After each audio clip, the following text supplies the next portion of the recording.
We will now call the Common Council meeting of May 16th, 2023 to order. Roll call, please. Alderman Kirkowski. Here. Alderman Lorik is excused. Alderman Ritz. Here. Marshall. Here. Gale. Here. Guzekowski. Here. Would all rise for the Pledge of Allegiance, please? Ricky, you want to start us out?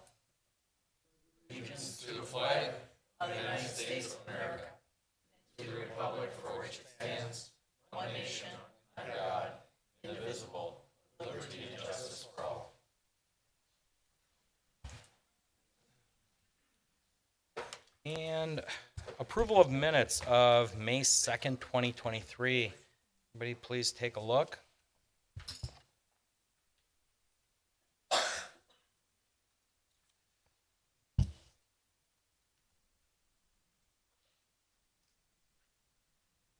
And if you're satisfied, there's no discussions, questions, errors, or omissions, motion please.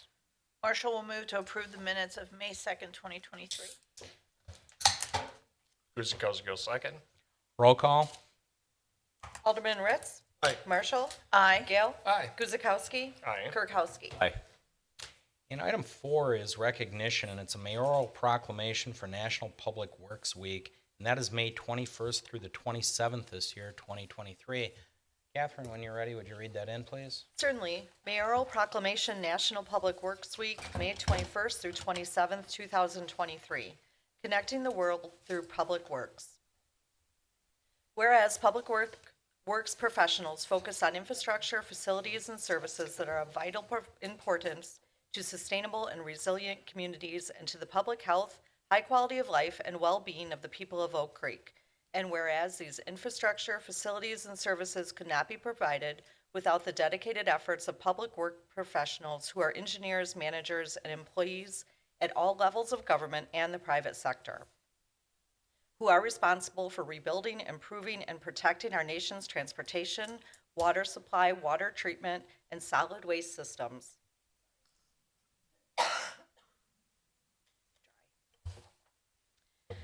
Public buildings and other structures and facilities essential for our own citizens. Whereas it is the public interest for the citizens, civic leaders, and children in the city of Oak Creek to gain knowledge of and to maintain an ongoing interest and understanding of the importance of public works and public works programs in their respective communities. And whereas the year 2023 marks the 63rd Annual National Public Works Week, sponsored by the American Public Works Association, Canadian Public Works Association, be it now therefore be it resolved that I, Daniel J. Mikavich, Mayor of the City of Oak Creek, do hereby designate the week May 21st through 27th, 2023 as National Public Works Week. I urge all citizens to join with representatives of the American Public Works Association and government agencies in activities, events, and ceremonies designated to pay tribute to our public works professionals, engineers, managers, and employees, and to recognize the substantial contributions they make to protecting our national health, safety, and quality of life, dated this 18th day of May, 2023. Thank you, Catherine. Open it up to any council member who wants to say a few words. Chris? I was just going to say, Mayor, that our public works is the best there is. They're always there to help in a pinch or not, and they have great appetite to always make sure they're taking care of the customer. Thank you very much. What a great. Anyone else? Steve? To add to what Chris said, I mean, not only do we have a great public group of public works employees, but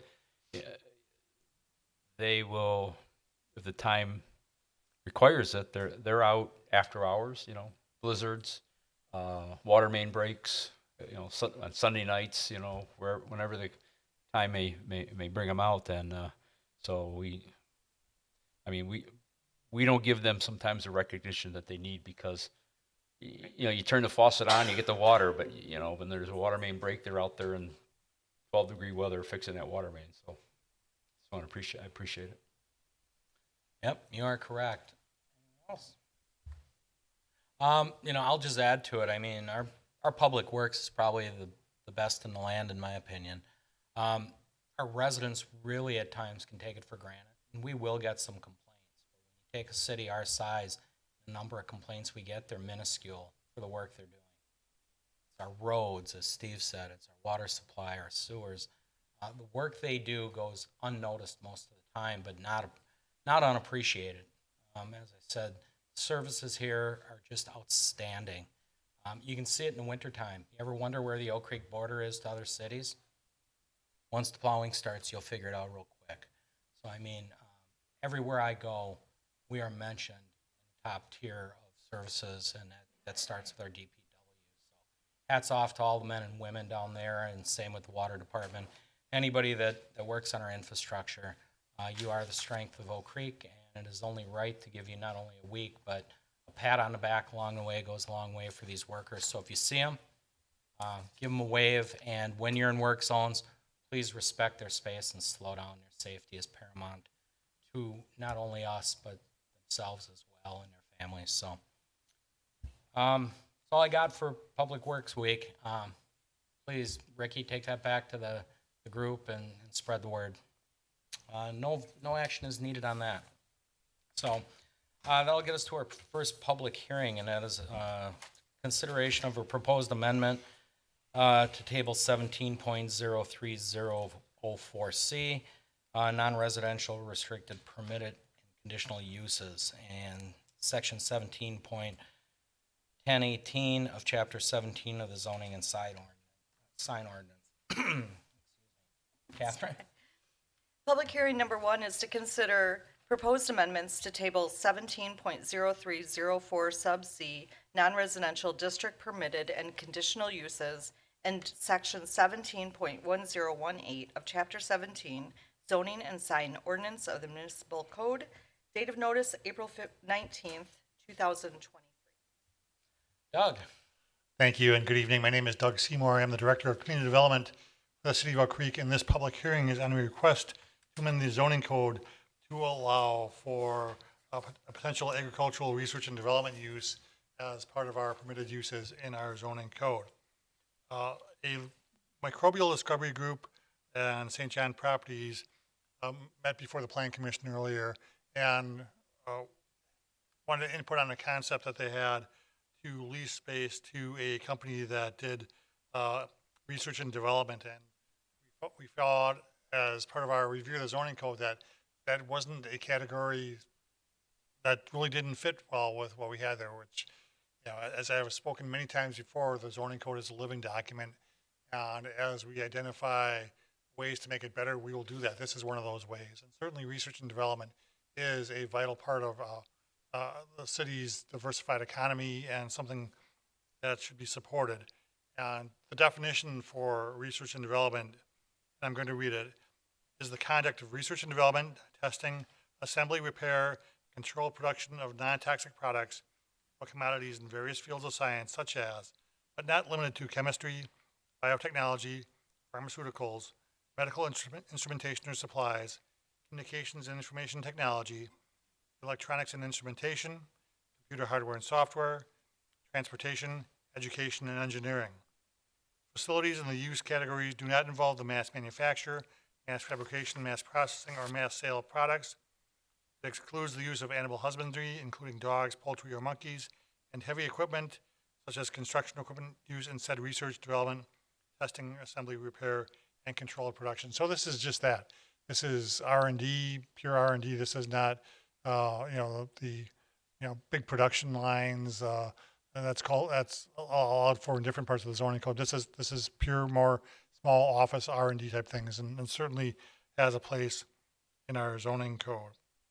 The Plan Commission, at the meeting of April 11th, did determine that the proposed amendment to the code was acceptable and did recommend that the Common Council approve the proposed zoning amendments, as well as the changes to the tables and definitions that would allow research and development as a use in our zoning code.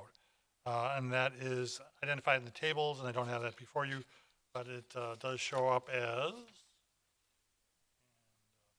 as a conditional use permit in the B4, LM1, and M1 manufacturing zoning districts. With that in mind, this is a public hearing. request that anyone has any questions or comments regarding the proposed addition of research and development facilities as conditional uses in our zoning code, do please approach the microphone, give your name and address, interested to address your common questions or comments to the common council. This public hearing is now open. Thank you, Doug. As Doug said, this is a public hearing. We will make 3 calls. This will be the first. Second call, anybody wishing to speak, please approach podium. Third and final call, anybody wishing to speak, please approach podium, give your name and address. Okay, seeing no one, we'll close the public hearing. Move on to item 6, which is consideration of ordinance 3073, amending section 17.0304 sub C and section 17.1018 of chapter 17 of the municipal code, the zoning and sign ordinance relating to research and development facilities. Open it up to council. Questions, comments? I think, Danny, this is a very reasonable amendment to the Okay. Then motion, please. Bill move to approve ordinance number 3073, amending section 17.0304 sub C and section 17.1018 of chapter 17 in the municipal code relating to research and development facilities. Marshall will second. Roll call. Alderwoman Marshall. Aye. Gale. Aye. Guzekowski. Aye. Kirkowski. Aye. Fritz. And item 7 is consideration of a motion to approve a memorandum of understanding between the City of Oak Creek and the Oak Creek Professional Police Officers Association regarding Article 29 of the labor agreement. Max, thank you. All right. I'm looking, who's taking it? Max Gagan, Assistant City Administrator and Comptroller. So before you tonight is a memorandum of understanding between the City of Oak Creek and the Oak Creek Professional Police Officers Association regarding Article 29 of their labor agreement, which relates to residency requirements. So in October of 2022, we did have a police officer request a waiver from the residency requirement, which is a radius of 20 miles from city limits. And Chief Stecker did deny that request because there isn't any authority within our existing labor agreement to grant waivers. The union did grieve this with the belief that 20-mile distance from city limits was too restrictive. That grievance went all the way to the Personnel and Finance Committee, and as part of our preparation for that meeting, the police department did some research as to what the residency requirements are for neighboring as well as peer jurisdictions, and found that all 23 of the communities surveyed had a less stringent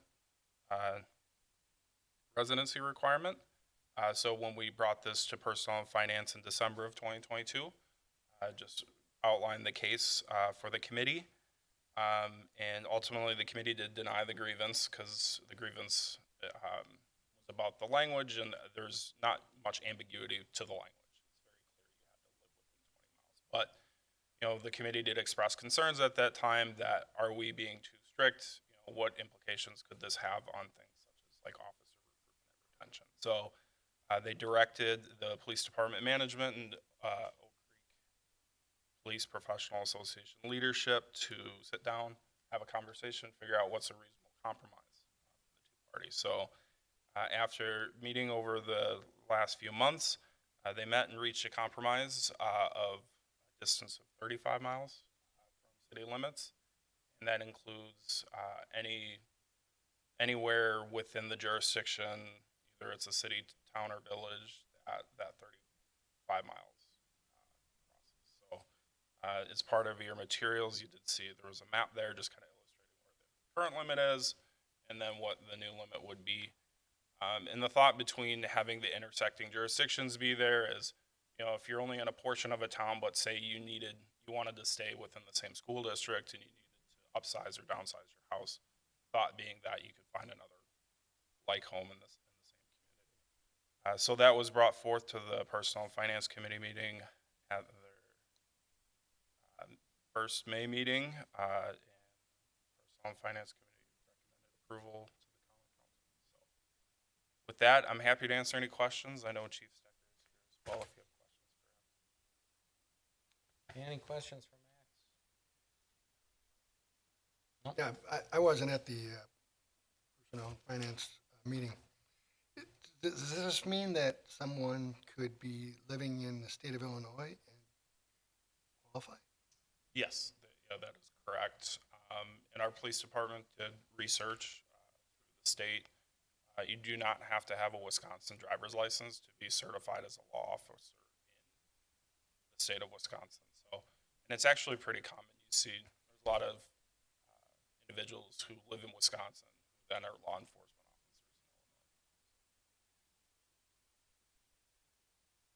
officers in Illinois. Anyone else?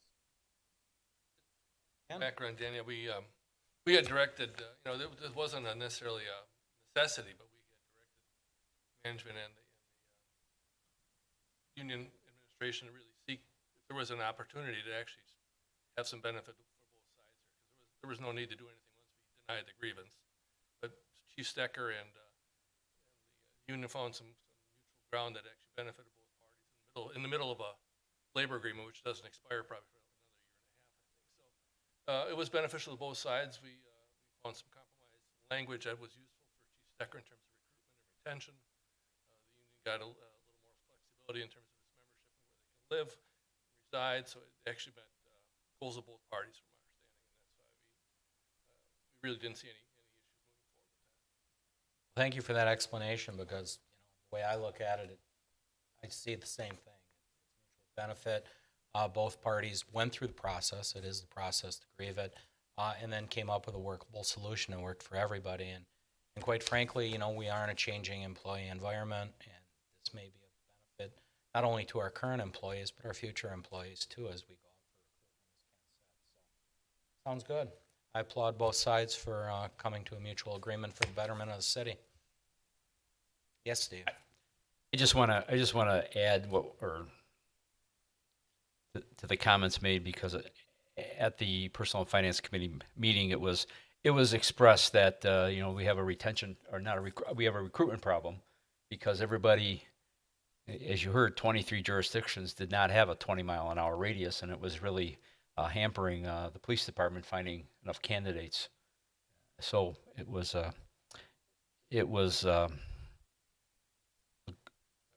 just having a hard time with thoughts tonight, I guess, because we went from such a nice day to a crappy evening, maybe. I don't know. But anyways, it was nice that they came to a compromise like this, and I hope it benefits police department with their recruitment efforts. Sure, it will. Anything else before I call for a motion? Okay, seeing none, motion, please. Bill, move to approve memorandum of understanding between the City of Oak Creek and the Oak Creek Professional Police Officers Association regarding Article 29 of the labor agreement. Guzekowski will second. Roll call. Alderman Gale. Aye. Guzekowski. Aye. Kirkowski. Aye. Ritz. Aye. Marshall. Aye.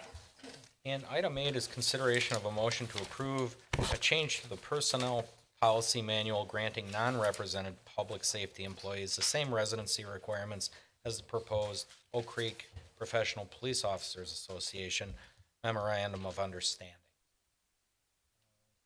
So Max, this, same again, thing. is just a companion item to the last item that the Common Council just approved. In our personnel policy manual, policy 3.13 on residency states that all non-union public safety employees shall reside within a 20-mile radius of the city.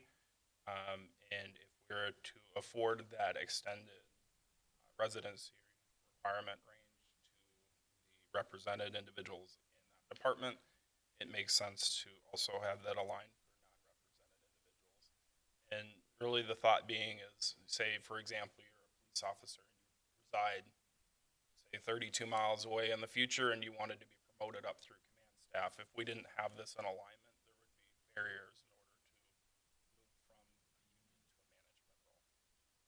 So with that, again, happy to answer any questions. Questions, comments for Max? Just makes sense. It puts us all in alignment. Very reasonable. Okay, seeing none, motion on 8. Bill will move to approve a change to the personnel policy manual granting non-represented public safety employees the same residence requirements as the proposed Oak Creek Professional Police Officers Association Memorandum of Understanding. Guzekowski will second. Roll call. Alderman Guzekowski. Aye. Kirkowski. Aye. Ritz. Aye. Marshall. Aye. Gale. Aye. And item 9 is consideration of a motion to designate Now Media Group, the parent company for the Milwaukee Journal Sentinel South Now edition, to serve as the official city newspaper for the next 12 months. Discussion items for anybody? This is a yearly thing we do. We are committed by state law to have a newspaper to post everything we have to do, open meetings, minutes, elections, so on and so forth. Any questions or comments on the Now? Okay. Mike Toman gone? Or short item. You may or may not have been mailed a copy of the report. Just a little inside joke there. Anyways, motion on 9, please. Gail will move to designate Now Media Group to serve as the official city newspaper for the next 12 months. Marshall will second. Roll call. Alderman Kirkowski. Well, in honor of former Alderman Toman, no. No. Aye. Ritz. Aye. Marshall. Aye. Gale. Aye. Guzekowski. Aye. Thank you all. Item 10 is community development.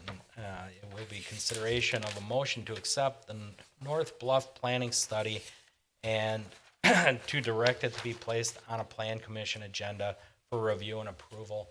I'm going to turn this over to, A little bit of change to the actual agenda item. It does not need to go back to the Plan Commission, but that'll be reflected in the motion, which I hope will be made following the presentation. When we first talked about the North Bluff Plan, and I know we brought it to you in concept a couple of weeks ago, I talked about the generational and legacy type of projects that really have defined Oak Creek. Projects like Drexel Interchange, Drexel Town Square, and Lake Vista. And I still believe and firmly believe that the North Bluff is on par with each of those projects in terms of the impact that it will have on this community for many generations. Really, it demonstrates environmental stewardship, demonstrates a great deal of foresight on the part of the council and making those strategic investments that have really defined Oak Creek and it allowed really both staff and elected officials and our citizens to dream big. And this is a big dream. And I think we have a way to get there. And I'm happy to introduce you to Greg Waycamp with Edgewater Resources, who's going to walk you through the plan and be happy to answer any questions that you have following the presentation. Greg? Council, Mayor. Greg Wykamp with Edgewater Resources, and I just want to start off by thank you for putting your trust in our firm to work with you on this. It's been a really fun project to work on, and we're excited to see this move forward and share it with you tonight. So I'm going to hit the...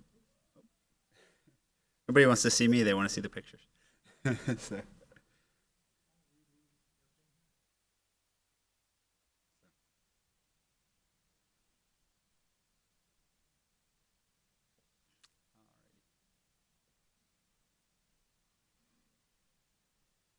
Perfect. There we go.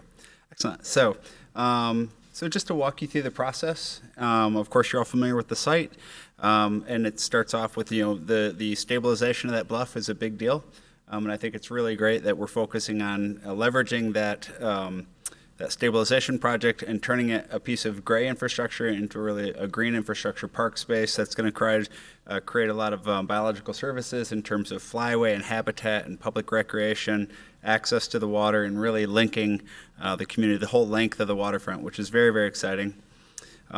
This document goes through kind of some history of the site. I'm not going to go all that for you, but we'll walk through the process.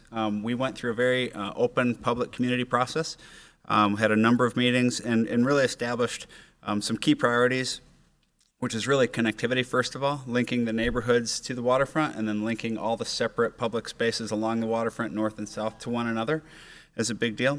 Accessibility, we want this to be accessible for everybody, regardless of age, income, ability, everyone in the community, and also visitors who will come to us, both people and the birds and all the other stuff, which is great. And then maintenance and cost and just responsibility about durable projects, creating something that's really innovative and visionary, but also really simple to operate, simple to maintain, cost effective. You've got a great public works and parks groups. We got to work with them and build things. We often design fun, beautiful things, and we always have to ask ourselves, particularly in an environment like this, that's great. What does it look like after 10 hard winters? Because we all know what that can look like, and it might be beautiful on day one, but it needs to be beautiful 10 years, 15, 20 years down the road with reasonable maintenance efforts. So we really put a lot of thought and effort into that as well. So the process was really based on a lot of community outreach.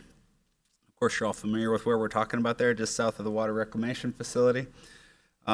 We looked at all the different parks, Bender Park, Lake Vista Park, and all the adjacent neighboring communities and the future developments that are coming and how those can all come together and benefit from the park and vice versa. We went through at National Night Out, and we were there and we talked to hundreds and hundreds of people and lots of dots and lots of kids, envisioning about, what are the kinds of activities people wanted to see, what kind of character did they want to see, what kind of activities were they most excited about. The green dots are specific activities, the yellow dots are just some character images. And what we found is a real mix of things, but a real focus on the nature, the natural environment, and creating a habitat and an ecology that is truly functional. So when we looked at all these different broader connections, again, it's the linkages to these existing spaces and different connectings to the new developments that are coming our way. And we actually established, through a design charrette process, 3 initial concepts that we shared with you. We were always talking about this connection from the top of the bluff down to the bottom of the bluff, and we're fortunate to have a vehicular connection with the access to the water intake, which will be usable for folks primarily with a need for a different access. But for the able-bodied folks, they would start at the top and work their way down through an interesting series of connections. Early on, we talked about some really fun, crazy, visionary stuff with an elevator and a funicular, and what I think we found is what this space really cries out for is just simplicity and simple access and those kinds of things. So we looked at these different ideas, and one of the most fun ones that everybody got their arms around is a slide. No more fun way to get down a hill. And when we were all kids, we had the crazy one at the top, we'd fall off, and it was the scalding hot metal. And now we build these cool slides integrated into the landscape, which is a lot more fun. And that idea really stuck. We're excited about that. We looked at a series of different layout plans during that charrette process, really testing a whole bunch of ideas and gaining feedback from you and Plan Commission and other folks in Parks and Rec, and took those ideas and evolved them into this draft consensus plan, which we shared with you a few weeks ago, or about a month and a half ago. And we developed this plan further, and I'm just going to jump to the current plan, which is this one right here. And what we really focused on is a couple of key spaces. So first of all, if we start at the top of the screen there's really the access point coming in from the west-north, of course, is to the right on this image. So coming in from the west, we've got parking back up there. That parking can be shared, so it can also be used during 4th of July events for the park next door to the south. And then as we move through that space, we've created some wetland gardens that will help resolve some activities for habitat creation, but also address some of the soil conditions that are there. We've got connected pathways and walkways that are going to move through that space down to the top of the bluff, which is really the key point of entry. You'll also note that we have a vehicular access drive with a drop-off that brings everyone right to the top. Not everybody can park way back there and make their way up. Anytime we design a space like this, I always design, how can I get my mom there? She's great, she's active, she's 84, she's got a bum knee. She can move around, but she can't go that far, so we have to make it just as accessible for her as for anyone else. We're all temporarily able-bodied if we think about it. When you're schlepping a cooler and 3 kids, you might be fully physically able, but you can only do so much. So we think about all those things. So as you get to the top of that bluff, we've got sort of a space similar to what you have to the parks to the south, with a more formal garden and a space to sit and overview. But as you start to move into that space, we really focus on coming back to a native landscape plantings, native wildling, wildflower landscapes, prairie landscapes that fit in this side. And then we've got, of course, in that oval shape there, the real focus areas of a lot of activity. So a real concentrated focus area, and then the farther you head to the north and to the south, it kind of filters down to a much more soft native landscape area. So as we zoom in on some of these sections, of course, we have a huge 70 to 80 feet of vertical elevation change. And so we really focused on interesting ways for people to move up and down that space through a lot of different features in terms of long paths that are ADA compliant, but also scrambles, what we call scrambles or rock rambles, where people can climb up and down on the rocks. And when we think about creating children's play, what we always want to create is an environment where the kids can invent their own games, rather than us creating these sort of prescribed play areas that, this is a pirate ship thing where you will play pirate games. We create play environments where kids can invent their own games and different ways to use creative play, and a real focus on natural materials to get that done. So things like tree log structures, rock structures, climbing structures, all these different elements that fit very much in a natural space that look like almost a natural sculpture garden, as opposed to something that's more of the brightly colored Crayola features. That those are appropriate in other locations, but not in this particular location. So as we look at these different ideas, you can see it's quite steep. This is actually a section through some of the rock climbing walls, and so people will be able to walk up rock steps. But as we jump into some of these more illustrative images, we'll get to them right here. So you can see this is a view right from the bottom of that main oval. And what you see is a whole different series of spaces where the kids and adults can climb up. You see a series of terraces coming down the paths down the hillside. You see at the bottom a series of rock steps where people can sit, and then just in front of them is the path, and then right in front of that is the lake. So you're 10, 15 feet from the lake there. You see the folks sitting down at the bottom.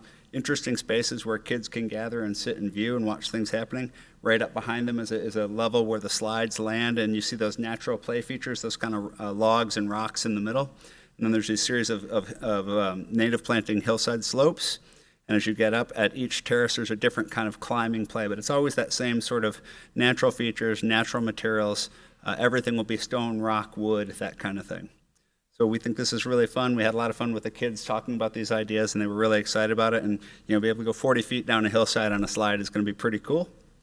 But we also have a series of smaller slides if you're kind of working your way up to those things. So one of the interesting things when we think about engaging kids with play today is this notion of the way kids play computer games. You play level 1, and it's super easy, and the duck comes at you really slow, and you shoot the fireball at the duck, and the duck goes down. And then the next level, the duck's coming a little faster, and then it's a bigger duck and an angry duck that shoots fireballs, and the levels get harder and progressively more difficult, which is how we learn. The way we design these play spaces is the exact same thing. We create some areas that are super easy for a toddler to climb up, and some areas will be very challenging even for a real rock climber to scramble and do those sorts of things. So you want to create a space where people can learn to play in these spaces, and then they can grow and use different skills as they get stronger and learn how to do these things. So it's a really interesting play concept that we think is going to be very well received. When we look at that connection, one of the big connection points from the parks to the south to the parks to the north is, of course, that vehicular access down to the water intake is great, but it does create a huge barrier. So one of the elements that we wanted to talk about and that the community was excited about was this idea of a signature bridge element that links over the top. It's kind of that postcard element where you can get out there, and every community needs that spot where you can take the postcard image and send to your friends. And you can see down there in the water, we've got the fishing pier. Rather than a traditional pier that goes one straight pier straight out into the lake, we proposed a circular pier where it actually kind of bends out into the lake, and it sort of creates a protected area on the inside. You can see it's all open water, but people can fish off of that. They can go out there, take senior pictures, wedding pictures, gathering events. I live in St. Joe right on the beach, and you almost can't go on a Friday or Saturday night and sit by the beach and watch the sun go down, and somebody is being proposed to all the time. So those are those kind of cool, very special spaces that we wanted to focus on. You can see here in this space that pier that goes out into the lake. You can see that level area at the bottom there. That's the access way for Public Works to get down there and maintain the infrastructure, but it's also for emergency services to get down there, but it's also part of a connected bike trail network. So anyway, that is a lot going on there. But as we talk about some more just photos of similar spaces, when I talked about those natural play areas, you can see that lower left image there with the logs. It's literally logs carved and managed in such a way that it's reduce splinters and those sorts of things, but really fun, interesting ways. We look at the possibility of these sort of sport trails, which could be hiking, it could be maybe mountain biking, maybe it's just a simple gravel path through the prairie grasses.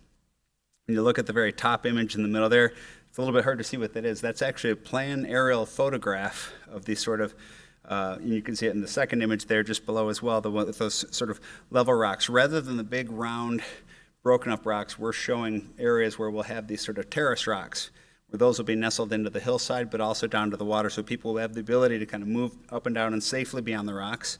And of course, the kids are going to climb on the rocks no matter if they're safe or not, so we want to have areas where that's more easily done.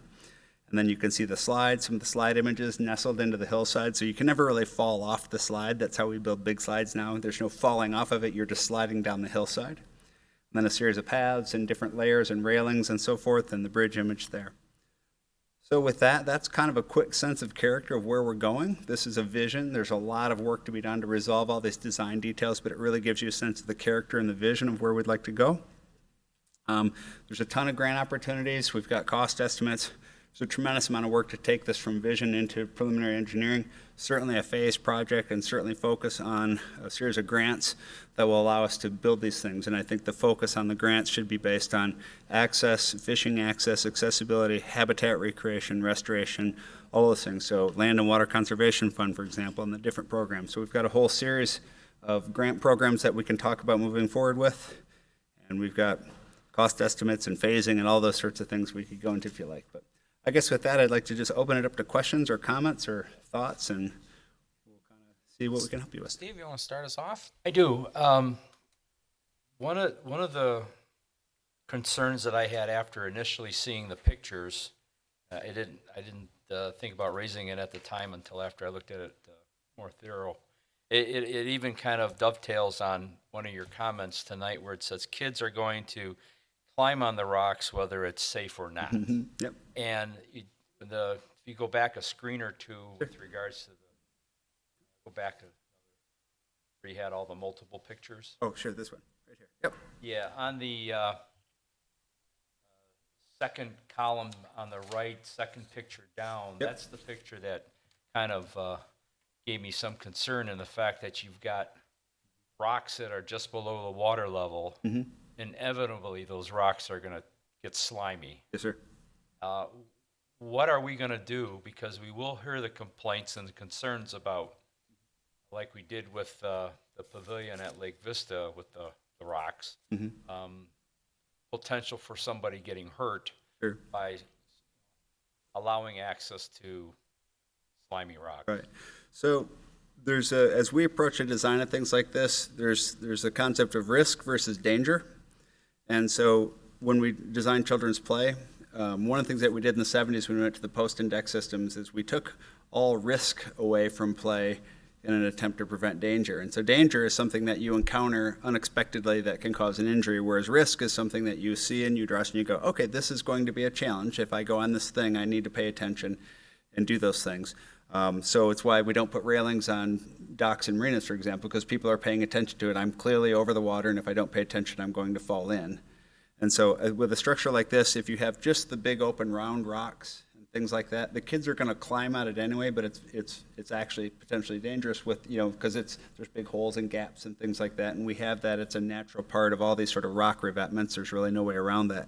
By having a structure like this where it's level, you can actually be on a series of planes that are very safe to walk on, and you can say, okay, I'm on this one's clearly dry and clean and safe, and that one's clearly wet and slippery, so I can choose to stay on it versus suddenly encountering it in a way that's, the trick we have with water levels is we've got a 6-foot water level change on Lake Michigan, over between, 15-year cycles, and then you can have, with a big storm, you can have big waves coming up. And you can also have a wind setup. So for a period of 24 hours, the level might come up 24 hours just from the wind pushing the water over.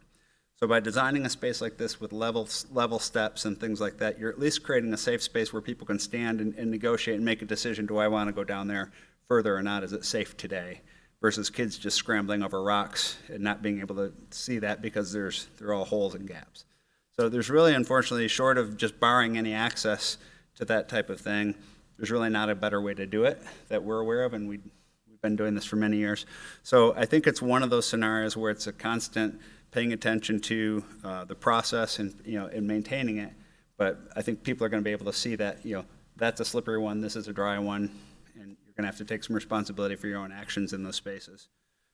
You could put a railing up, but a railing is typically going to get blown up by the ice. So this is kind of one of those scenarios where there's really no good answer other than creating a space where people can safely see and make choices about what they're about to do.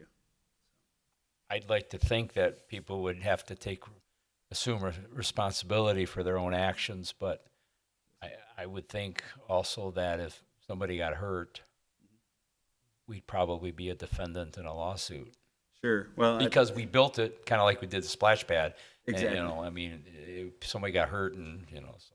yeah, there's really no way around it. I think what I would say is, again, as we've talked about, the big rubble round edges, if you've been down to Northwestern's campus, for example, if you've walked that edge, it's got the big rocks, and about half of them are painted. So clearly they're going to go climb on them and scramble them.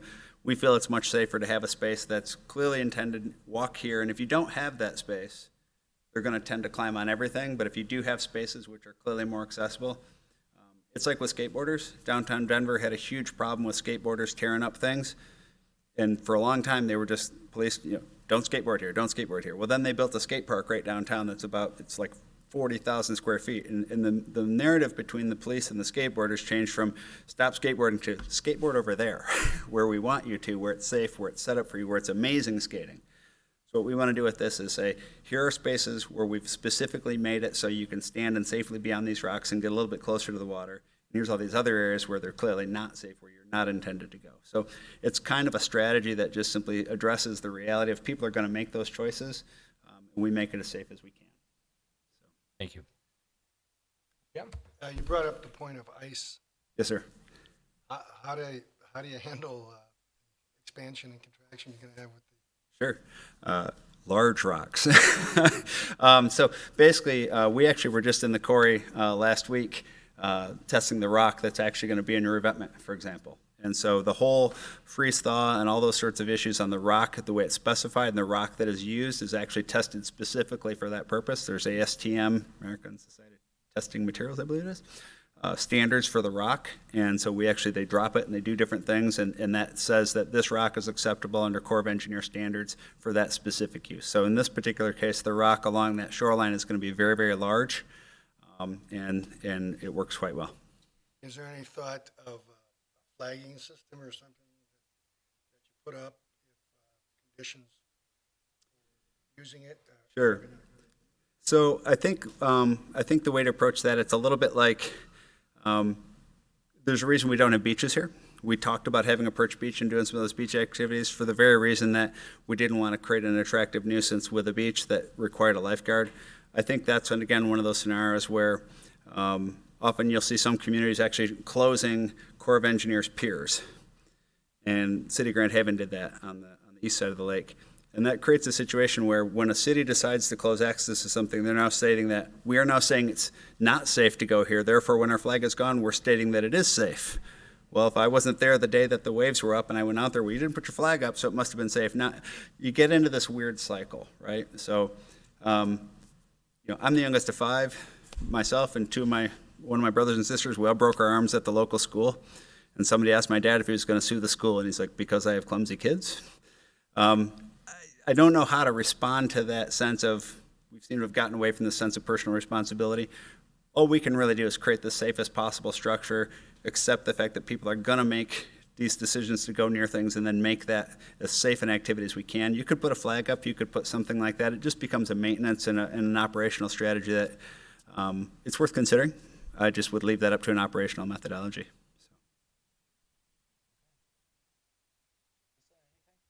No, I've been going to the development meetings, and I love this plan.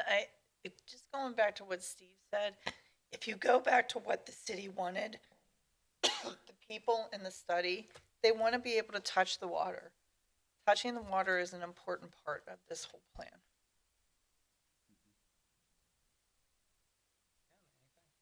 Yeah, I appreciate the content. I obviously appreciate the staff and everyone who's actually from the community has gone through this process, the iterations you guys have gone through. Appreciate that effort. I need to see stuff like this actually to get a feel for what's going on. I can't imagine it myself, so I really do appreciate that. I love the variety of stuff you have here. Love the look and feel of it. The concepts you had in the actual, the real pictures you had there. Really do appreciate the variety that's available. And Steve, we discussed the steps in one other time. I remember brought it up with the ice issue myself, but it's very appealing to me. So from that standpoint, I really do appreciate what you guys have come up with. I think it'll be a great amenity for the city and something a little different than what we have already. But I think it will be money well spent. So appreciate the effort. Yes. This will be a nice transition for for down there and for that area. It'll be an anchor, I feel. So I think it's going to be a nice addition. So I look forward to it starting. Drew. So Doug, while I give a little preamble here, I just emailed you a link. Is that your computer that Greg's using? Would you mind broadcasting that link up and? Yes. So the last time we talked about the creative team at Edgewater and the partnerships more recently, and the vision dating back to previous councils, previous mayors, and previous staff. So I won't go too far down that pathway again, but since we're killing a minute here, really just wanted to reiterate those sentiments. And we have one champion sitting in the room here, in our former city attorney. So without the vision and without the goal for providing access to Lake Michigan once again for our residents after more than 100 years of not, start at 3, and then you can cycle through. I think it's important for new folks or new to the community, maybe such as myself, 5-6 years now, to really, for posterity here, since this is recorded and preserved forever, and we haven't done the best job of telling the whole story of our lakefront journey, which we will. This is the all of the habitat and all of the park space and all of the things that the city has changed in the last several years. And I'm willing to bet, and you can help me out, Larry or Melissa, that this probably wasn't what it looked like in 2003. So this might have been a good time for this industrial legacy on the lakefront if you could just spin through, Doug. This is the exact land we're talking about where Lakeshore Commons is. You don't need to go into the first two. Where the Lakeshore Commons neighborhood is, and where Lake Vista Park is, and moving further to the north, this beautiful, beautiful park that we will create over the next several years. So I wouldn't have known, being relatively new to the community, that wasn't always a park. I wouldn't have known, and a couple thousand or 2,000 or 3,000 other folks like me would not have known about the history of this lakefront and what it actually was. And these industries were not kind to the environment. And we have, for the last decade plus, as a community, taken this under our wing to rectify, taken this under our wing to invest in, to bring the public back to the lake, and of course, also with some redevelopment opportunities along the way. So I wanted to make sure we got that out there, because there's a lot of folks that just don't know what the before was. And now we have a picture of, with this park plan, what very well could be, and I know with this group, will be the after effect. So I wanted to talk about, lastly, the finances, because the difference between the conceptual consensus design and really this, maybe with some updated imagery and things, where we really got a phased implementation plan as well, and then of course accordingly a financial plan as well. This is a $35 million investment in our lakefront.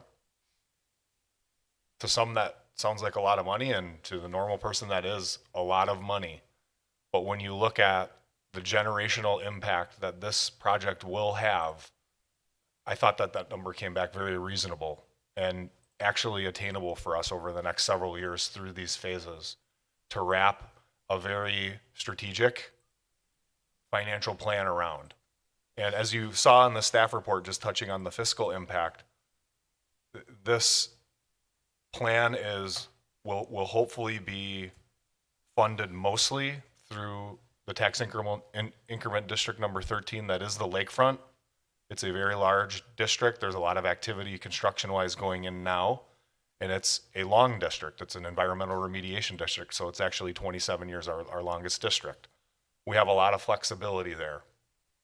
We also really, in a way that launched and enabled this Bluff project now, came up with a really creative financing strategy last fall, I believe, to use some of the successful tax increment districts we have around the city to donate to this lakefront district so we could save this bluff, because time was ticking on this bluff. So that was really strategic and creative and allowed us to do some things that don't impact the general taxpayers of the city. Of course, park impact fees, the state and federal grants that Greg had mentioned, our annual CIP process. But please note that it will be extremely difficult in cobbling all of those financing sources together to not have the general levy and general obligation debt of the city pick up some of this if we want to achieve all of this in the next, say, 7 to 10 years. It's not so much an arithmetic problem as it is a timing problem. So we will hit the drawing board on this financial phasing plan now, if this is adopted, now that we have a construction phasing plan, and we'll try to wrap around an intelligent financial plan that allows us to really keep moving forward with these projects on the lake. The two big pieces, obviously cost-wise and I think impact-wise, the pier as well as the bridge spanning the utility corridor. Those are the things that are going to take some really hard thinking and strategizing financially to achieve. But we have a lot to do in the meantime, and we've already started that with the Bluff project. So I'll be quiet. I'm glad we got those photos on the record. I want to put those out there far and wide as much as we can to really show what was before and now what could be moving forward with the lake. So thank you. Thank you, Andrew. Anybody in the audience, public, want to say anything? Larry, Ricky, anybody? No? I'll kind of leave it at that. I can't really say much more than what's been said. I've seen this plan multiple times and all the iterations of it. I think it's a dynamite plan. And I think when you compare it to what was down there long before most of us were here, this is just a vast improvement. I talked to a resident about this just in the last week of what's going on down there. He was a little upset with how things are looking right now. And you really got to look past the moment to what's going to be. And as Andrew said, this is generational. The park system we enjoy in the county, along the lake, Whitnall Park, are beautiful things that have been put in place and have been nurtured over years and years to be what they are. And this is an extension of it. It is ours, but it's going to be here for generations to come. And I think Andrew said it best. This is a great value for what we're giving future generations. So I'm very proud of it. I love it that it's staying natural and, more importantly, accessible. I explained to this gentleman he was really looking for a beach. And it's tough to accomplish a beach when you have a 60-foot bluff. So we do rely on Bender a little bit for that. But back to the rocks. First and foremost, we needed to protect this bluff from erosion. And that's really where the rocks come in. And then to make them purposeful is even better. I grew up in Milwaukee, and I used to go down to the lake, and we'd climb into rocks. And like you said, it's a dangerous endeavor for a kid. We'd do it anyways. But what you have laid out there, I think, is outstanding. I'm really looking forward to it. So congratulations not only to our staff, the public for their vision, anybody that's worked on this from the public, mentioned Larry. But there's so much that goes on behind the scenes to make these things come together. It's amazing. And then I just got to say this one more time. Our staff, it's engineering, it's DPW, it's finance, it's just so many people, it's planning, it's zoning that go into this. I can't imagine the amount of hours that went into it. And then we're fortunate to sit here and kind of polish it up and smile and take credit and vote on it. We got the easy part. So congratulations to all. Hopefully this goes through. Thank you. It's really been our design process. We have the fun part. We get to draw the fun stuff, but it's really a discovery process. It's our job to put out ideas, and then this team and the city and the community, they're like, that's the parts and pieces, and that's how it's discovered together, which has been really great. So I appreciate that. Thank you. Is there, one question, is there a direct link where you can get from the top to the bottom using your slide systems? I think you have to take. What I'm thinking of is, I pushed for that, Jim, but well, seriously, the Great Wall of China, in a certain part, you actually take a mini personal roller coaster down from the top of the, where the Great Wall is, back down to the lower, and it's, I don't know, I would say that thing probably travels a lot higher than this Sure, is. yeah. But it probably travels a half a mile. Yeah, we've got a series of slides, and as we get into that, we can always figure that out. So, And that'd be really unique in this part of the country. One more thing, sorry, Mayor. We would be remiss if we didn't mention, just especially since last meeting, we approved our strategic action plan. And when we were finalizing that strategic action plan, we really talked about emphasizing our whole lakefront.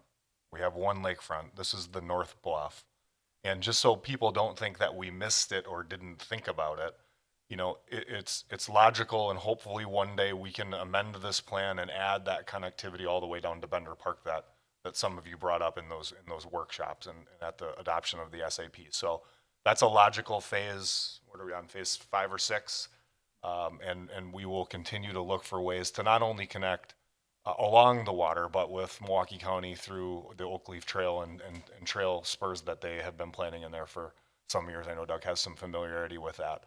That's not something we missed. It's something we would think would be logical in the future, but the scope of this when we started, of this study when we started on the outset, was that North Bluff, Lake Vista to the north. So just to mention that.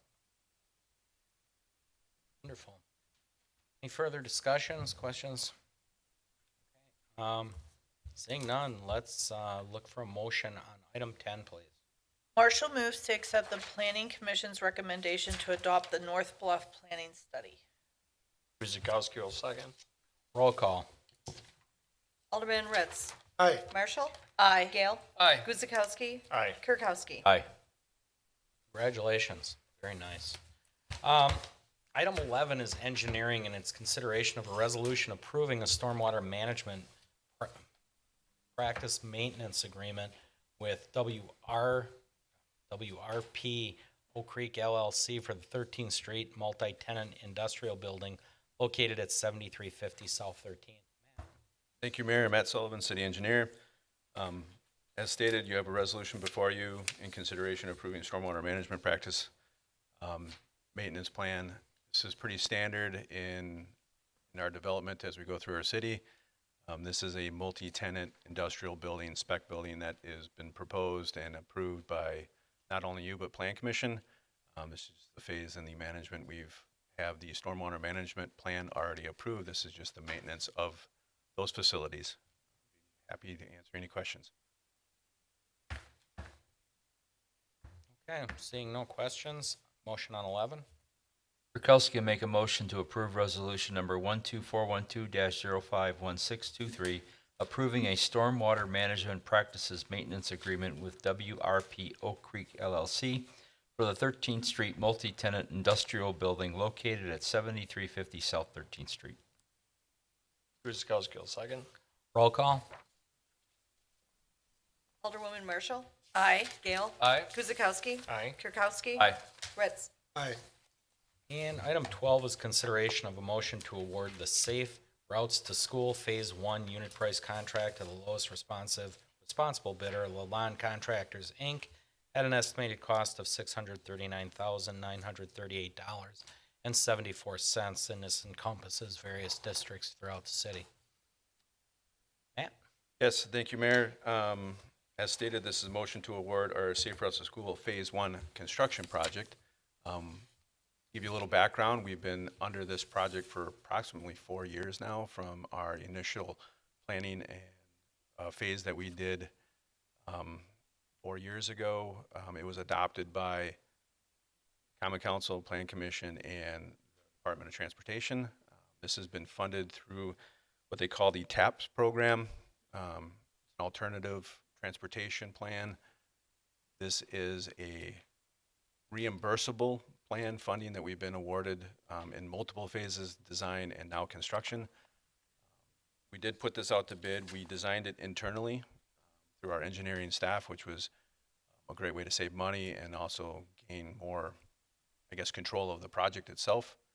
We went through public information meetings, basically came up with the plan that we have here, and then our construction, put it out to bid. We did only receive one bid. We had to go back to the state for approval on that. We did receive that final approval. Thus, it's in front of you now for approval by you to go into our contract. questions, I'd be more than happy to answer. Andrew? Matt, you didn't touch on this enough because this is a lot of work. This is an immense effort on the part of the staff, the design in-house to save some money. A lot of really worthwhile, probably overdue projects to help the safety of our pedestrians and our children, and a significant savings to our taxpayers in doing so. So Matt, this effort, coordinated effort among really probably everybody downstairs and your colleagues and partners out in the other governmental entities, just thank you. It is significant effort, and I can't stress that enough to the council. It, like you said, 4 years in the making here. So we really appreciate it, Matt, you and your team. This is only the first phase, so you'll be seeing more. Oh, we're gonna go for more funding. Yes. Yeah, go ahead, Ken. Just that piqued my curiosity, it's only one bidder. Is the complexity of it, the oddness of it, or what? Yeah, I think it's a little bit of both. There's some complexity with it. There's a timing phase to it. So they have to have this completed throughout the summer. And we also did extend one portion of that, which is the Hawk system, that high activation blocking control system over by West Middle School. That is being phased into next year with the construction project on South 13th Street. So there's a little bit of timing issues through this thing. Our design engineer did speak with them, and that's kind of some of the response we got. As far as the bid itself, it was slightly over our estimate, and that was found out to be with that extension for 1 year, and the product being able to keep it on, within not being used, I guess, just keeping it on staff. So I'm not concerned about that. Other than that one portion of it, we were well within our estimate. So just a couple comments real quick. The addition of the pedestrian lane down at McGraw over by Meadowview, that's going to be a vast improvement for the students down there.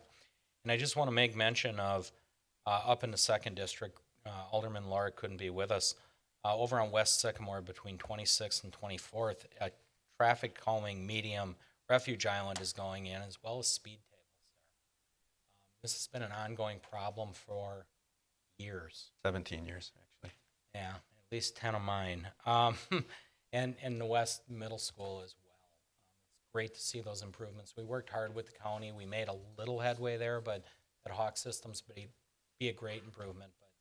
But over by the Cedar Hills neighborhood, they're going to be very thankful there, without a doubt. So, Matt, thank you to you and your staff for making this all possible and getting it done, because as Andrew said, this is a lot of work, and it's all safety improvements to protect our residents and their children. So, thank you. Anybody else? Okay, seeing none, motion please. It will move to award the Safe Routes to School Phase 1 unit price contract to the lowest responsible bidder, Lalonde Contractors, Inc., at the estimated cost of $639,938.74. Marshall will second. Roll call. Alderman Gale. Aye. Guzekowski. Aye. Kirkowski. Aye. Ritz. Aye. Marshall. Aye. And item 13 is consideration of a resolution releasing a platted public utility easement at 400 East Fitzsimmons Road. Matt? Thank you, Mayor. As stated, this is a resolution to adopt a releasing of a platted public utility easement. Just to give you a little background on this, in 1981, the Common Council released and vacated a pedestrian way, which was 12 feet, along the western border of Lot 1 of the subdivision. Try to zoom in here for you. I do have a little bit better, and probably a little more accurate here display, so you can see a little bit better. So the one area in the red is actually the vacated pedestrian way, which was 12 feet. In the fall of this last year, so fall of 2022, the resident came forward requesting an application to install a shed. At this point, we discovered that the locations that were proposed was within an easement, which is actually marked in the hatched area, the black, which is the public utility easement we're looking to release. It did cause an issue as far as being able to place that. So if you can imagine yourself, trying to put a 10 by 10 shed 5 feet off the property line, can't put in utility easement. If pretty much negated any ability for him to be able to utilize that 8 or 20 feet actually of land on the west. He then asked us what could be done. We looked into it with our city attorney and legal counsel and found that releasing of the public utility easement was probably the best way to go as far as an option for the city and the resident. We did reach out to Water and Sewer Utility, We Energies, Charter Communication, and AT&T in regards to if they had any interest in that easement. Nobody at this time nor in the future has any interest in the easement to install utilities, or nor do they have any utilities at this time. So at this point, we thought it'd be proper to bring it forward and release that public utility easement. Happy to answer any questions. Okay, seeing no questions from Matt, motion.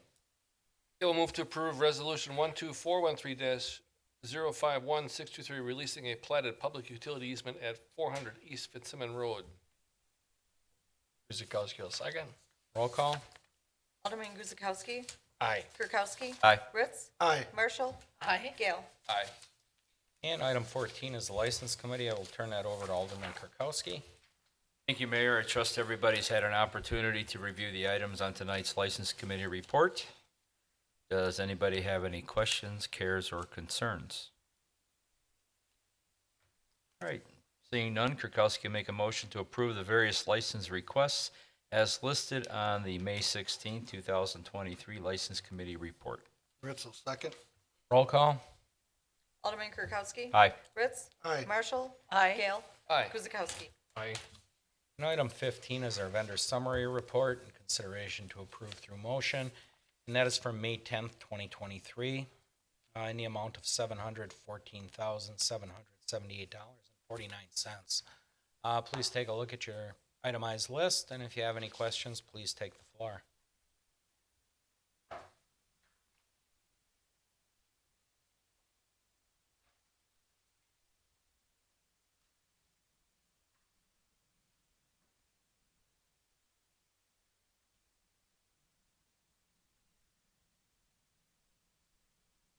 Satisfied there's no questions or concerns? Motion, please. Marshall will move to approve the May 10th, 2023 summary report in the total of $714,778.49. Guzekowski will second. Roll call. Alderman Ritz. Aye. Marshall. Aye. Gale. Aye. Guzekowski. Aye. Kirkowski. Aye. And item 16 is consideration of a motion to convene into closed session pursuant to Wisconsin State Statute, Section 19.85, to discuss the following. Section 19.85, Sub 1, Sub E, consider an amendment to the TID Number 11 Finance Development Agreement for Emerald Row Phase 1, second amendment to TID Number 11 Finance Development Agreement and Phase 3 Agreement for Emerald Row Phase 2 and 3, and TID Number 11 Finance Development Agreement for Emerald Row Phase 3, Parcels A and C. President Gale? Thank you, Mayor. Gail will move to convene in the closed session pursuant to Wisconsin State Statute, Section 19.85, to discuss the following. A, Section 19.85, Sub 1, Sub E, to consider an amendment to TID Number 11 Finance Development Agreement for Emerald Row Phase 1. Second amendment to TID Number 11 Finance Development Agreement and Phase 3 Agreement for Emerald Row Phase 2-3, and TID Number 11 Finance Development Agreement for Emerald Row Phase 3, Parcels A and C. Guzekowski will second. Roll call. Alderwoman Marshall. Aye. Gale. Aye. Guzekowski. Aye. Kirkowski. Aye. Ritz. Aye. We shall now convene into closed session and resume at its conclusion. Thank you.